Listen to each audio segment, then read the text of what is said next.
Hey guys, Carl from Moose Plays. Today I'm taking a look at Cosmoctopus from designer Henry Audubon and publishers Paperfort Games and Lucky Duck Games. This is a sort of resource gathering, moving around on a map, engine building game in which you're sort of racing to collect enough resources to ultimately summon the great god Cosmoctopus himself. Disclaimer, I was given a review copy of this game by the publisher for this video, but as always, I will do my best to give you my own honest opinion on the game. With that said, let's head down to the table to see how this one plays, and then I'll meet you back up here to let you know what I think. To set up a solo game of Cosmoctopus, begin by taking the 4 special Inky Realm tiles, shown here with this star at the bottom of the tile, giving them a good shuffle, and choosing one of them at random.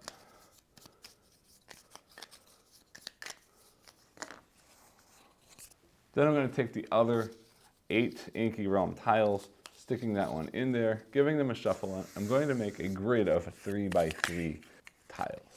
Then once all of those are set up, we are going to take the Cosmoctopus himself, placing it out on the +3 star resource space. Next, I'm going to take this giant devotee deck of cards, giving it a good shuffle. I'm going to place 3 cards face up with the rest of the deck next to them, leaving space as well to the left of that for a discard pile.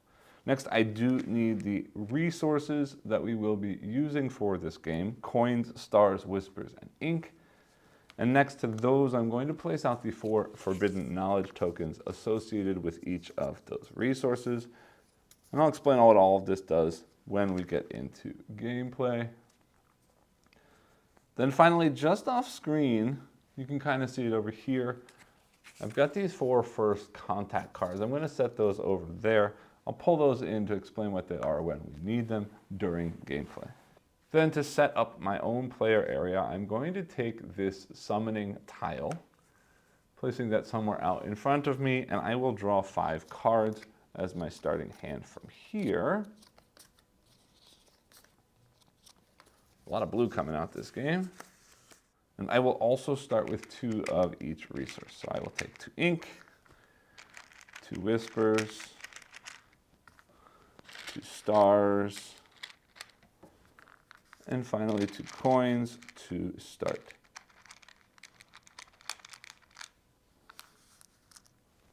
The last thing for setting up the main board is that off to the side of the screen here, I have these tentacles. I'm going to leave those off screen. They don't really need to be on screen, and I'll pull them in as needed. But the final thing I do need to do is set up the AI, or the PI in this case, the private investigator solo opponent. And to do that, I'm going to first start by placing out this tracker card on the 0 to 4 side, as well as 1 at random of these 3 cards here, completing that sort of journal of the private investigator. And then I'll take the remaining private investigator cards, giving them a shuffle. And you'll see here on these cards, there are 4 different difficulty levels. I'm still not very good at this game, despite having played it quite a bit. So I am going to be playing on the lowest difficulty level, which means they are going to take 1 of each resource to start. And I'll stick that right there, turning over the top card as well. I'll explain why in just a second. But first, they will start with 1 of each resource. 1, 1, 1, and 1. I'm going to sort of make columns or rows of those as well, because we will need to be keeping track of how many of each resource they have, like that. I also need to place 1 tentacle out on the 0 track to keep track of how many tentacles they've collected. And finally, checking the top left corner of the first card that's been turned over, I'm going to be placing out these 2 magnifying glass tokens on the resource shown there. So that means we're going to be starting with 1 here and 1 here, because those are the 2 spaces that show the star resource. And with that, we are all set up for play, aside from this sort of reference card that I will be referring to occasionally. There's a list of sort of icons on the back here, as well as the different colors and a quick turn walkthrough. And I'll show that to you right now, because I'm going to explain how the game works. So Cosmoctopus will play out over an indeterminate number of rounds, with the AI and myself competing to basically summon the Cosmoctopus. I, as a cultist, want to collect 8 of the tentacles that I showed you previously in order to summon the Cosmoctopus. And the private investigator is basically investigating what I'm doing, and they are basically also collecting 8 tentacles, at least mechanically, in order to prevent me from summoning this horrible Cosmoctopus creature. And on each of my turns, I'm going to be following this sort of structure right here. I'm going to be moving the Cosmoctopus. Then I can potentially play a card if I want to. And after having done that, I can hold at most 8 cards in my hand and 8 of each individual resource type. And let's see what that means. So first things first, I need to move the Cosmoctopus. And it can only move orthogonally adjacent. And I'm allowed to move 1 space for free. But I can then move as many spaces as I choose to, spending 1 of any resource to go sort of 1 step further. But I'm only going to trigger whatever space I finally land on, and I'm never allowed to loop back to the space where I started. In addition, as I'm moving, I'm allowed to move through spaces that have the magnifying glass. But if I end my turn on a space with a magnifying glass, the private investigator will receive 1 resource matching the type of that tile. So if I end my turn on either of these 2 tiles currently, the AI would get 1 free star resource. So let me explain the tiles. There are 4 different resources and 2 tiles matching each. So you've got these +3 locations, here, here, here, and here, this cluster, that will simply give me 3 of whatever resource is shown on the tile. The other sort of companion to each of these are these 4 tiles, which will give me 1 of the respective resource and allow me to draw 1 card from this card row into my hand. And then finally, this special tile that we are playing with during this game particularly, remember there are multiples of that, says I can take all cards of the same type from the row. So if I were to go there now, I would take those 2 blue cards or 1 red card from that row. So after I'm done my move, I then have the option to play a card. And playing a card means that I am going to spend the resources as shown here in the top left of the card. So for me to play this card, I would need to spend 5 stars, and then 5, this gray diamond means any wild resource. So I have to spend 5 stars and 5 of anything else in order to play this card. And we'll start with this card since I picked it up. The blue cards are called constellation cards. And what that means is after I've paid this cost, I'm going to place this in front of myself. And I sort of have to follow the pattern, following these arrows of the constellation. Anytime that I would receive one of the resources shown on this card, one of the resources in an open space means following that path, which means currently just this ink. When I would receive a resource of that type, I can choose to place it on the card instead of collecting that resource for myself. And when I finish completing one of these cards, placing all of the resources out on it, I will always be getting 1 tentacle plus whatever else it shows on the card. So in this case, I'd also get 5 ink and 5 stars.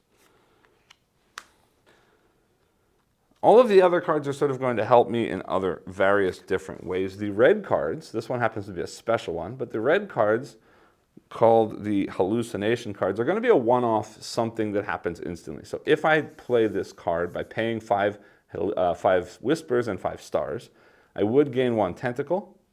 And it says if I also have a forbidden knowledge, which I'll talk about shortly, I would also get to move my Cosmoctopus. Some of these red cards will also have, as you can see here, have a lightning bolt symbol. If a card has a lightning bolt symbol, it means that after I've played that card, I could then also play 1 more card on that turn if I have enough resources to do so. The black cards are going to sort of be an income kind of thing that we have. These are called the scripture cards, and when I play these cards in front of myself by paying again whatever resources are shown here, I will have these resources available to me from that point forward. So anytime I need to spend stars at all, I will have an automatic sort of permanent 2 stars available to me to spend to get things done. Now it's worth mentioning that these permanents can never be spent as wilds for the gray spots on the cards. And finally, I don't have any yellow cards out right now. The relic cards are going to give you some kind of continuous ability, and I'll explain more of them as they come out. But for example, this one here from the first contact pile says, when this is played, every time I move the Cosmoctopus, I would pay 1 less resource for tribute. Tribute is what it's called for when you move additional spaces. So having this would allow me to continuously move 2 spaces for free on my turn. And again, I'll explain more of the cards as they come out. These constellation cards are just like every other constellation. This red one here says I would gain 5 ink and then take all of the cards from the card row. Some other symbols here, you see a Cosmoctopus with arrows. That means I can move the Cosmoctopus anywhere on the board, not just orthogonally adjacent. And this one here, where you see a Cosmoctopus getting moved to a black space that says +3, means move them to that location. So I would instantly move them to this +3 location. So again, from cards like all of the constellations and some of these red hallucination cards, I can gain tentacles. But in addition, also we have these forbidden knowledge tiles. And you'll see on each of these forbidden knowledge tiles a resource type with the number 13. And this is a number of resources I need to spend in order to take this tile. And as you can see from this tile, when I do take this tile, I will be getting 2 tentacles. But you see here this is 13, and I mentioned before at the end of a round I can only ever have 8 resources. And some of these locations will give me 3, but 8 plus 3 is still only 11 resources. So in order for me to get to these, I'm basically going to need to have some of these extra resources from scripture cards or potentially red cards that give me lots of resource as a sort of one-time payment. But also at any point during this game when I want to pay for cards, I can always discard cards from my hand to get 1 resource of that matching color. And I can use those discard resources for gray resources as well. Also, the first time I get a tentacle, I will be able to choose from one of these 4 first contact cards, adding it directly into my hand. These all have different powers, and I'll show them to you when I take one later on, but they all do also have a 0 cost attributed to them. For the AI is not physically doing anything. It's basically going to go through a script at the end of every turn after I've taken my turn. The AI is going to get 1 resource matching each of the 3 cards in this card row. And then if they have 13 of a given resource, they will take the forbidden knowledge tile, triggering whatever it shows at the bottom of this card, turning over the next card, and potentially moving those magnifying glasses. Or if the forbidden knowledge of that resource has already been taken, when they reach 8 resources, they will move the tentacle 1 space forward or get 1 tentacle and trigger whatever this top one is, again, replacing that card with the next one. So again, 13 gets them 2 tentacles and a forbidden knowledge if it exists. If it does not, 8 will get them 1 tentacle. In either case, they will trigger something that usually does something bad for me and flip over the card, potentially moving the magnifying glass. Also, once they move from 4 tentacles to 5 tentacles, they will flip over this card, which is going to give them some kind of sort of additional ability that makes it even harder for me to get things done. So with that, we are all set up for gameplay. I do see that they're sort of watching over blue resource or star resource, so I don't really want to do that, except I've got these cards that are gonna get me stuff for having done so. But remember, I can spend other things to do that. I think I might focus on this one because it's gonna trigger on lots of non-star things. The cost is not that expensive. And if I do some other things, we can get some stuff done. Yeah, so I'm gonna go here. I'm gonna take 3 resources, 1, 2, 3 ink. And then the question is, then I'm gonna play that card for 3 ink. So now I have an automatic 2 blue all the time. Means they now get 1 red and 2 blue. 1, 2, and 1, which does nothing for them, back to me. And this might seem weird. Yeah, let's do it. I'm gonna spend 1 star to go 1, 2 to clear these 2 blue cards. And you'll see why in just a second. Putting out 2 more cards, yellow and yellow. Now, just to point out here, remember the yellow gives me ongoing abilities. This does not mean I get a tentacle. This means when I get a tentacle, I will also get 3 stars. This symbol here also tells me that when I play this card, I will also draw a card from the top of the deck there. But having done that, I now have 1, 2, 3 blue, and I'm gonna get rid of the 2 expensive blue cards because I don't know that I'll ever get to them, at least not soon, to take another 2 free resources, which will allow me to play that right there. like that. And I'm aiming for that because on my next turn, I can start that red there and keep going from that. All right, then AI gets 1 red and 2 yellow. 1, 1, 2, like that. And my turn again, which means I am going to go here, which means 1 red goes there, like that, and I get 2 more red. 3, 4, like that. All right. Getting closer to this thing too, potentially. But let's see how things play out. Red and 2 yellows. I don't love that they're blocking off those other spots for the stars because I kind of want them right now. I need some cards. This one here, anytime I get a red resource, I get an additional 1 red resource. And the next things I need are yellow and black. I'm going to go hue. You know what? Yeah, but he's already at 5 yellow. But I don't care. I'm going here to take 3 yellow. 1, 2, 3. And again, I'm not always the greatest at this game. So that goes there. Those come here. He takes red and 2 yellow again.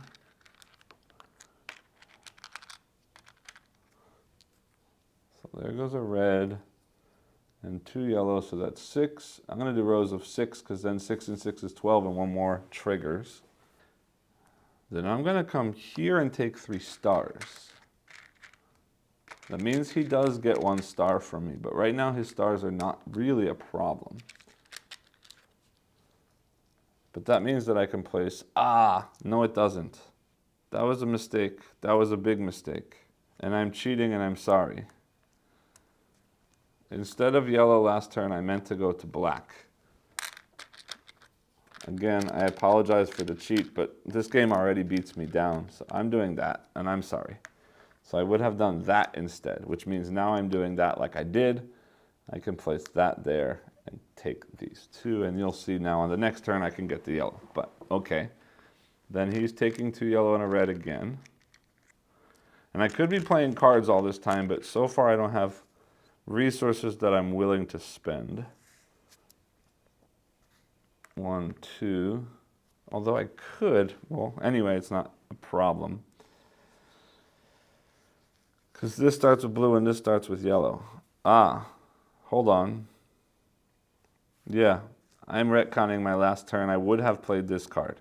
So 1 blue, 2, 3, and 3 of anything.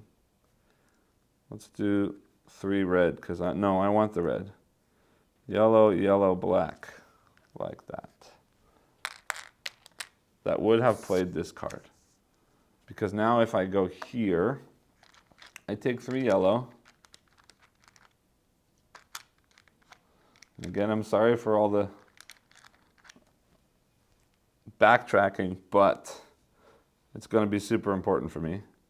That goes there, that goes there, that goes there. That's my turn. I can still play a card if I want to, but first, here, I get a tentacle, which means I get to take 1 of these cards. Again, this one lets me move twice for free every turn. This one here is simply another blue card that potentially is free.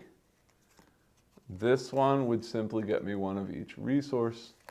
And this here is a wild, and it's worth pointing out these wild extra income sort of resources can only be spent on cards that require gray and not other cards. So I'm actually going to take that blue one. And I do get a card play still this turn, so that's probably going out. But let me finish this. It says I'm teleporting to the +3 red, which is there, which means I get +3 red. 1, 2, 3, and 1 of them I will place on that card. So these go away.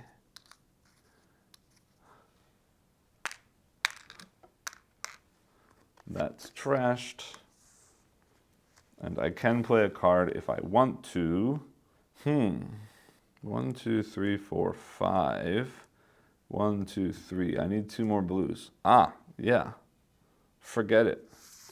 I'm trashing those, and that may be a mistake, but I'm doing it anyway. To play this red card for free, getting another tentacle. Because that's 1, 2, 3, 4, 5 blue, and then 1, 2, 3, 4, 5 red does that. Again, good or bad, I don't know, but we'll see how it plays out. AI gets 1 red and 2 yellow, which means, unfortunately for me, oh, no, not yet. Not yet. They're only 11. 2, 4, 6, 8, 10, 11. And they've got 7 red. In that case, I would like some new cards. So I'm going to go there and take those yellows to potentially stop that from happening. And we flip over 2 more cards. 1, 2. Ooh, more blue would be nice. This logo here also, I should explain, is a submerge ability. When I play this card, I will remove any black or yellow cards in this row. And for each one I do, I will move and activate the Cosmoctopus. But now they're getting red, blue, black, which is nice because it did stop that yellow engine. Good. My turn. I wouldn't mind getting that. So I'm going to take this card and 1 black ink, like that, replacing that card. Ooh, that's nice too. Okay. Okay. Then I am going to spend this. Yeah, but that gets rid of that, but it's worth it. Okay. Is it? It's not. I kind of want to hold off.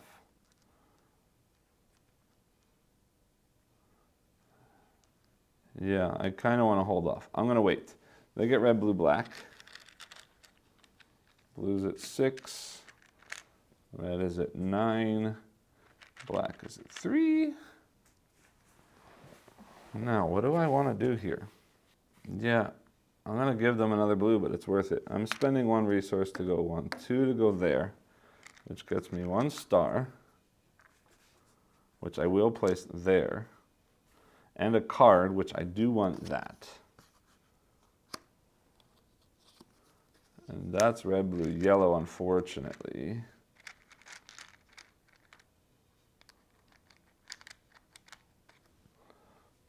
That yellow is going to be helping them, but 1, 2, 3, 4, 5, 6, 7, like that. Yeah. My turn, I go here, get 3 black. I'm going to keep 2 and put 1 on this card. Like that, which does trigger the star shell tortoise. Which means I get 1 more tentacle. And then I get teleported here to get 3 more yellow. 1, 2, 3 more yellow. Those go away. This goes away. Yellow, black, red, green, or blue, whatever color that is. I can play a card. I'm spending 2 ink. Yeah, let's spend 4 ink to play Infinite Anthology, which gets me 2 of those. Yay. Red, blue, yellow for them, unfortunately, is going to trigger their first forbidden knowledge.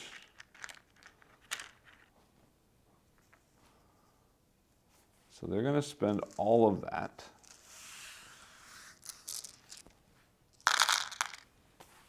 to take the yellow forbidden knowledge, moving this up twice. Now it says each player loses all stars. I don't have any. That's fine. This flips over, and now the magnifying glass is focused on yellow, which is not good for me right now. But I need some cards. I need some cards.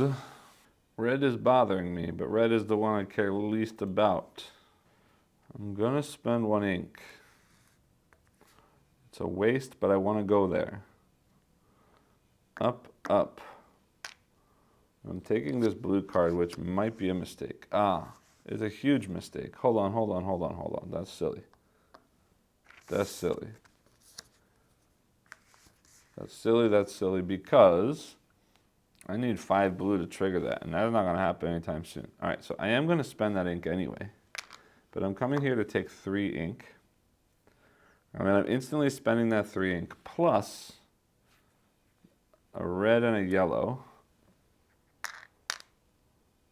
to play that card, which gets me a 3rd blue sort of income, or permanent resource, but also lets me trash this card and move 1 time.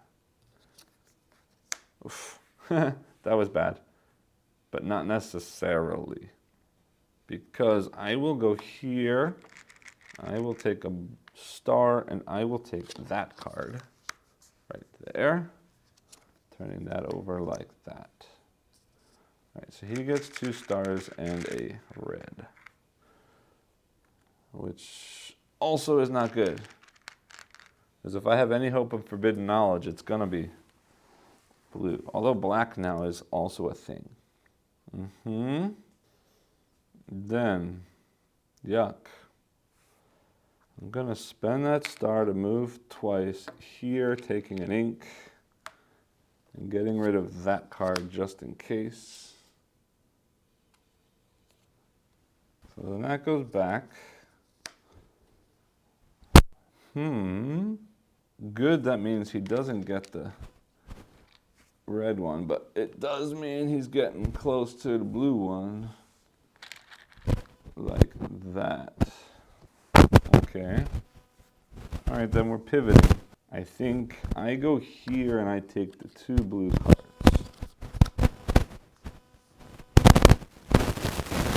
But I'm 1 resource short, unfortunately. Lots of yellow. Not a problem for right now. Yeah. 1, 2, 3, 4. I don't have the 5th blue.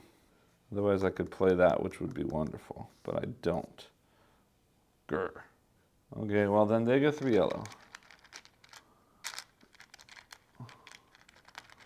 1, 2, 3 yellow. So they're 4 yellow. They need 8 to get their next tentacle. My turn. Let's see. 3 red can get me lots of yellow, but is that worth having? I'm going there anyway. I'm taking 3 red.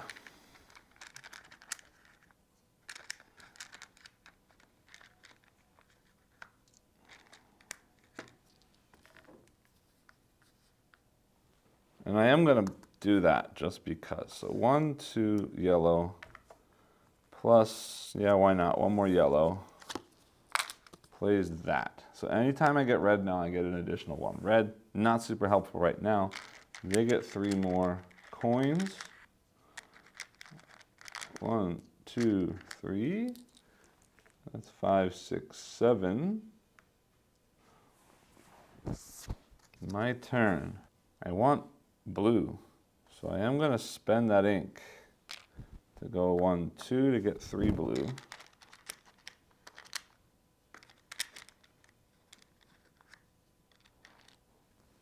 Three.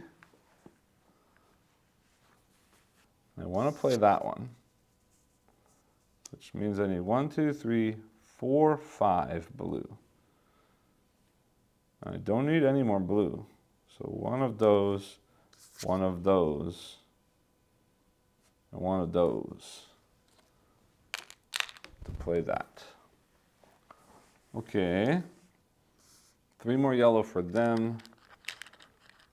1, 2, 3, although really I didn't need to pull this out because they're going to put them away. 3, 4, 5, 6, 7, 8. Goes back there. They get 1 more tentacle, then it says they gain 2 yellow. So they get 2 more coins back. I need to do something about that. I can't this turn. And this flips over. Black, that's fine with me. That's super fine with me. Then I'm gonna spend a red to go 1, 2, and take 3 red plus 1 is 4 more red. So I get 1 here. And then 3 more in my hand. 1, 2, 3. Struggling to get these out. Okay. 3 more yellow for them. 1, 2, 3.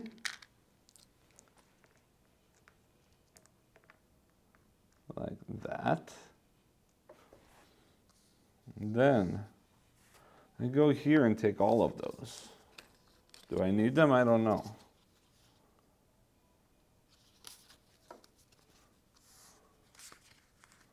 But, hold on, let's see what comes out here first. Yeah, they're going to get a forbidden knowledge in a minute. But first, let me see what I want to do. I think I want to play this here. We got 1, 2, 3, 4, 5. And 2 reds to get this. I don't know if that's smart, but I did it.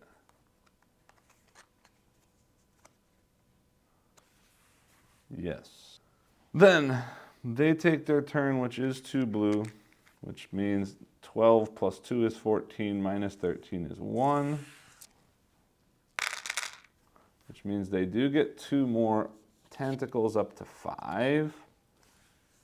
This flips over, which says, it's all beginning to make sense. The size of the card rows immediately increased from 3 to 5. It stays at 5 for the rest of the game.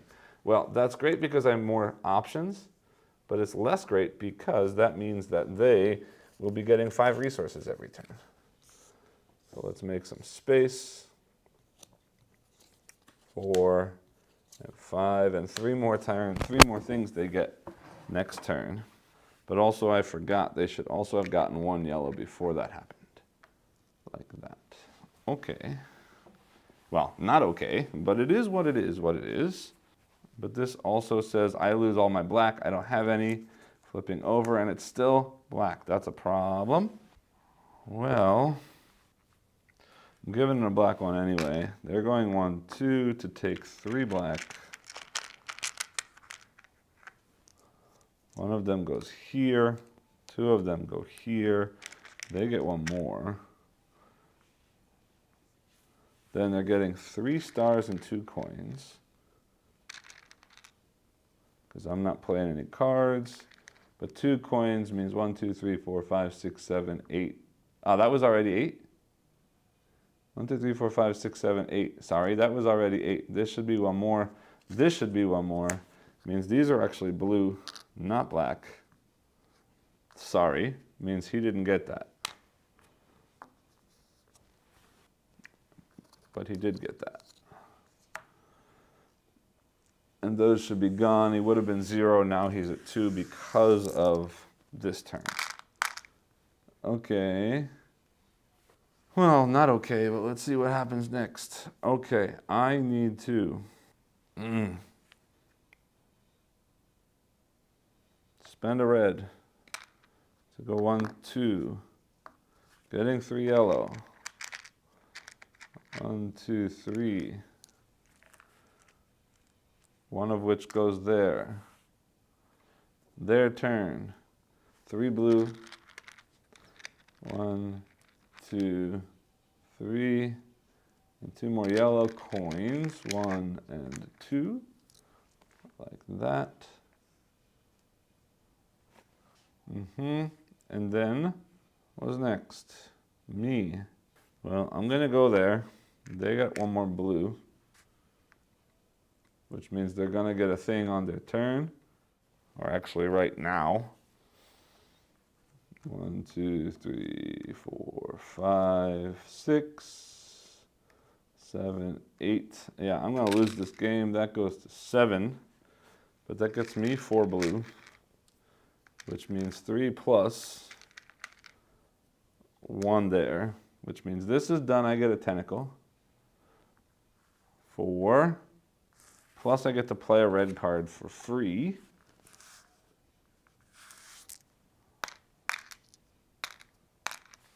I can choose to take either 5 ink or 5 yellow. Yeah, this is a bad timing, but 1, 2, 3, 4, 5.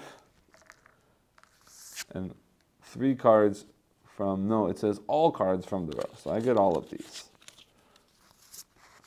Like that, and I'm allowed to play one more card because that had a lightning bolt.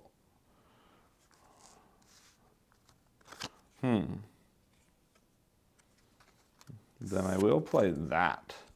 1, 2, 3, 4, 5, and 5. There's no way I'm getting black forbidden knowledge. 1, 2, 3, 4, 5. Why not? And these come out, which means probably they're going to win. 1, 2, 3, 4. Wow. All black. 5. So they're at 6, 7, 8 ink. That's a problem. While I'm here, though, the card, I want to show you this. I mentioned before, wild resources can't be used for forbidden knowledge, but this one can be because of that icon, but that's that. I'm in trouble. Yeah, I'm in major trouble, but whatever, I'll play it out. I'm going to spend this blue to move 1, 2, taking 4 red, one of which goes here, 2, 3, 4. He gets 5 more black, which means 1, 2, 3, 4, 5, 6, 7, 8, 9, 10, 11, 12, 13. They get this forbidden knowledge, and he wins the game. Ouch. All right, so that is the end of the game. This is the point of the game where I like to take a look at components. I have to say I love the way this game looks. The colors, this sort of tealish blue, this yellow, red, black, really stands out, really punchy.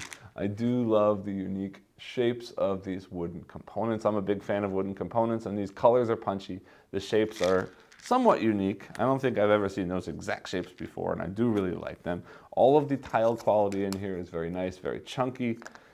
It just looks really, really cool.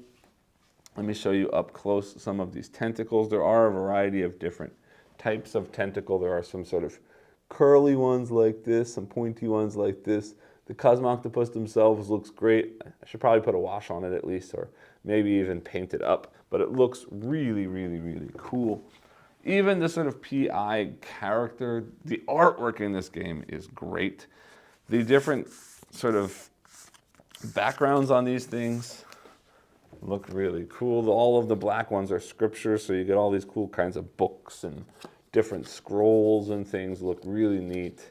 The red ones are hallucinations, so there are all these different kind of like ink blot shapes on them, which looks really, really nice. The yellow ones are all types of relics. So here's a coin purse, here's a scratched prism, the ever-expanding puzzle box. The thematic sort of flair that comes out in the different colors and things. Each of these blue ones is a constellation, so it does just sort of have a spacey background, and the constellation is being formed by those things. But yeah, the cool names, Electric Seahorse, Lifelight Lanternfish, Paradox Cluster, just everything oozes really cool theme. I'll talk more about in my final thoughts whether or not that theme comes through in the gameplay, but visually it absolutely comes through, even to the point that you're sort of facing off against a private investigator in the solo mode, which is really, really cool. Everything looks really awesome. Love the way this game looks. Just a couple of things to show you what you didn't see in this playthrough, because there are some sort of switches that you can play with as you play. When you are playing with more players and you sort of run out of resources, I do want to show you, the game does come with these 5-time resources, so you can sort of take one of these and put a resource on it, and that means you've got 5 of that resource, which is very handy to have. When you do play with more than one player also, each successive player after the first player also gets one of these that gives you a sort of discount wild token at the start, so you're not sort of losing by going later in the game. There's also this sort of portal tokens that you've got, so you could choose to play with as you're playing the game. At the beginning, before you see what all of these are, you're going to put 2 portals out on the board, and then you'll flip them over. And from that point on, those 2 spaces are connected, so you could move from there to there with 1 movement point. And during your move piece of your turn, you can discard a card to move those portals to different locations. so that you can sort of use them as a bridge to get to different places. It's also worth pointing out quickly here that the private investigator can also be used as a sort of cooperative mode where everyone has to get 8 tentacles before the private investigator does. And if one person gets to 8 before the private investigator does while the other person hasn't, they flip over this to the other side, and on their turn, when they move the Cosmoctopus, they donate whatever they get to the other player. So they're sort of helping the other player grow, but the other player still only has a turn every other turn while the private investigator is taking their turn every turn. Just wanted to point that that's there. I have never played the co-op mode, but it's cool that it's there. Otherwise, that's basically all I have to show for components. The insert for the box is just a cardboard trough. I do love the pink color of it, but it's nothing special storage-wise. It's really mostly just there to hold things during shipping, so that's basically all there is there. So that's basically all I have to say about the components. Meet me back up top and I'll let you know what I think about the game itself.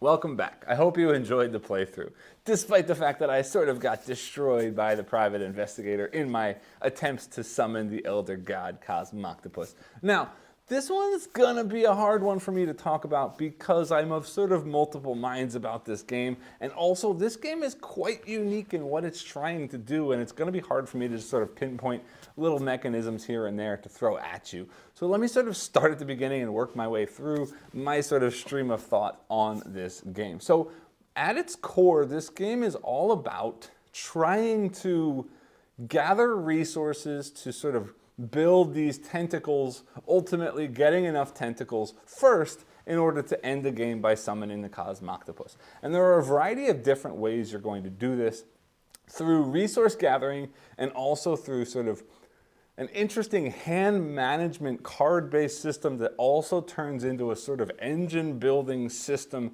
And let me sort of try to work my way through all of these things. So first there's this bit about the resources. So there is a 3x3 grid of locations. And on your turn, you're going to move the Cosmoctopus potentially one or more spaces on this grid. And moving one orthogonally adjacent space is free. That's sort of a normal turn. And you can always spend any number of resources, one per space, to move further along with the map, with the only sort of caveat that you always move orthogonally and you can never return to the space where you started. So you always have to move to a different space on your turn. And then depending on which space you land on, you're going to get something. And most of the spaces are going to give you either 3 of a specific kind of resource or 1 resource plus a card from the market row. There are 2 other locations that are going to be sort of change up every time you, no, 2?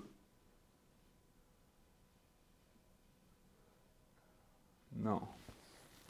Gah. There is one other location, the 9th location in that 3x3 grid that's going to change up every time. In the playthrough you saw just now, that was the one that let me take all cards of a single color from the market. So somewhere between 1 and 3 cards when I landed there. So basically you're moving around this grid collecting resources and collecting cards. And cards that you're collecting, there are 4 different types, matching the 4 different types of resources. The yellow cards are going to give you some kind of permanent ability, sort of an if-then kind of thing. When you do this, you get this. When you collect this kind of resource, you get more resources. When you collect a tentacle, this thing happens, and so on. So it's giving you some sort of boost in the things that you're able to do as you're moving around the board. The black cards are going to give you a sort of permanent resource availability to you to spend to do things. So for example, I might have a black card that has 2 blue stars printed on it. That means I always have those 2 blue star resources to spend for anything I need to spend resources on, meaning playing out cards or collecting these tentacles. The red cards are generally going to give you something big, either giving you a tentacle straight out just by playing the red card, or giving you a whole heap of resources all at once, or something along those lines. It's a one-off, big payoff something. And then you've got the blue cards, which add a sort of extra element to the game, giving you a little bit more of a set collection feel to the game, because there's going to be sort of a map of different icons of resources on that card connected together in some way. And starting in the top left corner, you sort of have to fill in those resources by gathering resources and instead of collecting them, placing them onto that card. And when all of the icons on that card are covered by the appropriate resource, you will get a tentacle and generally some other kind of extra little ability alongside with that. So those are two ways from the cards you can get tentacles, by playing one of those one-off red cards that gives you a tentacle, and by completing one of these constellations in the blue cards by filling in the resources as needed. And that adds an extra level to the movement puzzle on the board, because you can't just place resources from your supply onto those constellation cards. You have to place them onto the card as you're receiving them, so that gives you more incentive to go to a variety of different places on the board in order to fill in those cards. And in order to play those cards, you're generally going to pay a number of resources of that matching color, plus often a number of resources of any color or of a wild color in order to lay that card down. So on my turn, I get to move to a location, or I must move to a location, trigger whatever that location does, and then I'm allowed to play one card. So this card play is a way that I'm going to be able to get tentacles, both from the red and the blue cards, and I'm going to be able to boost myself to do stronger and stronger and more powerful turns as I progress through the game, using the sort of yellow if-then abilities and the black sort of permanent resource supply to help me get the other things done. Because the other way, sort of the main core way that I'm collecting these 8 tentacles, and I need 8 of them to win, is by collecting 13 of a specific resource. Which sounds like it shouldn't be hard. I can just go around collecting resources, and eventually I'll have 13. Except that you can't have 13 just naturally collected, because at the end of every round you are capped at 8 resources of any one color and 8 of cards in total. So you can have 8 of each resource and 8 cards. And if you have more than that, you have to discard, which means that I can't hold on to 10 or 11 or 12 resources and just get one the next turn. I have to start at 8. And the best I can do from a space out on the board is 3, and that's only going to get me to 11 of a specific resource, but I need to have 13 in order to get one of these, actually not 1 tentacle, but 2 tentacles. You get double tentacles for one of the forbidden knowledge tokens, which is what they're called when you claim a token for having 13 resources. And there's only one of those tokens for each type of resource, so you can only ever do it once. So you're sort of racing against your opponents to focus on a resource that somebody else is not, or to outrace them to get there before they do in order to claim this token. And they're really powerful again because you do get 2 tentacles. But you can't just collect resources to do that. So now you have to think about, how am I going to get more? Do I get a red card that's going to give me a bunch of resources all at once, so I can start with some resources, play a red card, and now I've got enough resources to spend? Do I use a black card that gives me sort of a borderline or a base level of resources, and then collect a bunch of resources to add to that baseline in order to pay for that thing? Do I collect some yellow cards that give me boosts of a specific resource, so when I do get 3 resources, I'm actually getting 5 resources, and that 5 plus the 8 that I held over is now enough to pay for that thing? There's many different ways to sort of come at this idea of collecting 13 of a type of resource, but it has to require you to play with the cards in some unique way. Or you can sort of put that to the side for a bit and focus on lots of red cards and lots of blue cards that get you tentacles from card play directly.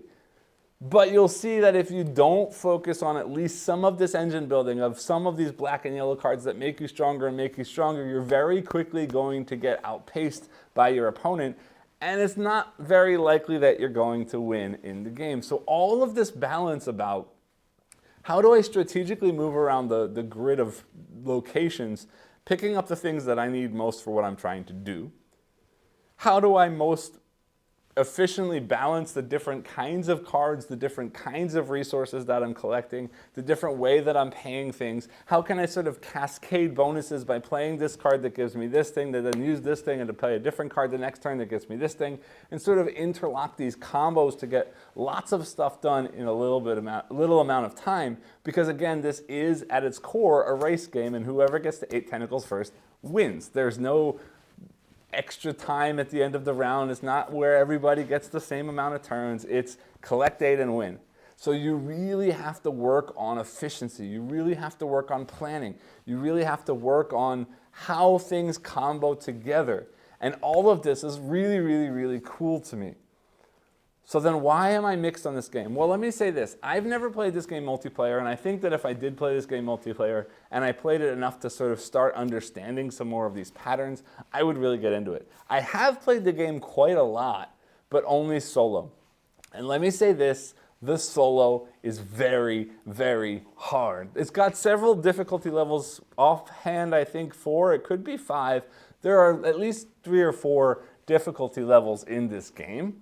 I've never played anything but the easiest easy difficulty in this game, and I've also, as far as I can remember, I didn't remember to put every play I have into my stats app, but based on what I see and based on what I remember, I have never won a game of this solo on the easiest of easy modes that at least 3 or 4 of exist. So for some, there must be a way to do really, really well in this game. If there's 4 difficulty levels and somebody thinks that the 4th difficulty level should exist, it should mean that the difficulty levels that are easier should be beatable. But by me, I just haven't been able to do it. And I think part of the reason is I've never really been good at strategic planning. I'm not great at long-term planning. It's a reason I don't like a lot of abstract strategy games, especially things like chess, where you kind of have to think 5 moves ahead. It's not fun to me. I like to adapt. I like to do tactical decision-making. I like to say, well, this is what I've got, so I can do this, and then wait till next turn to say, hey, now this is what I've got. What do I do next?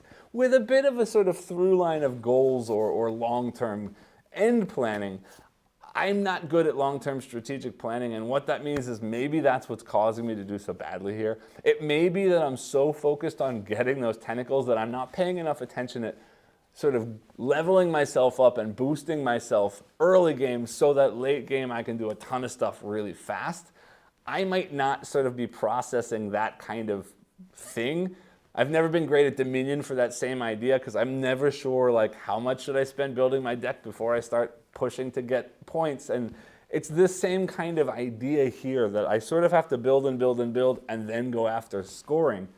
And my brain just says, hey, that card looks nice and it gets me this, and if I get these things, I can score that card. But by the time I've scored that card, my opponent is going crazy and scoring 3, 4 tentacles.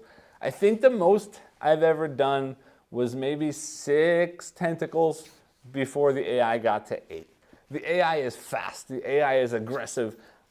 I just don't know what to do better to get better at this game, and I just stop enjoying it at that point because it is so crushingly hard, and I just don't see what I'm doing that wrong that I've never ever pulled off a win in this game. So for me, looking solely at the solo mode of this game, unfortunately, despite being really interesting, despite coming at these mechanisms or these concepts in a unique and different way, despite loving the cutesy octopus / Cthulhu cultist theme in this game, it just doesn't work for me as a solo game personally. There is a lot in there, and if you are a kind of strategic, long-term planning kind of person who does enjoy a chunky, not chunky, but a brains-on difficult challenge of a game, this might be a lot more, might connect a whole lot better with you than it did with me. Now, that said, I did stop in to see Paper Fort at PAX Unplugged this past year, and I do know that there's a new expansion for this game coming called Prismoctopus. Yes, more cute octopuses, this time translucent. Sounds really cute, but on top of that, I have heard that in addition to adding more things to the game and including a new resource type, it's apparently also going to readdress the solo and hopefully make things more approachable, if not more easy. So I'm very excited to see what the expansion does to the game, and I'm willing to hold on to see that expansion to see how I feel about the solo, having played it with the expansion again, because there is a lot of interesting things, or are a lot of interesting things going on in this box. It just didn't click for me with the solo core experience, and I cross my fingers and I will absolutely look more into the expansion to see what it does do to change up or bring new flair to the solo mode of this game. That's basically all I have to say about this one. I hope that this video was helpful for you. As always, if you did like this video, I ask that you remember to like, subscribe, and click the bell icon below, and I'll see you all next time. Thanks.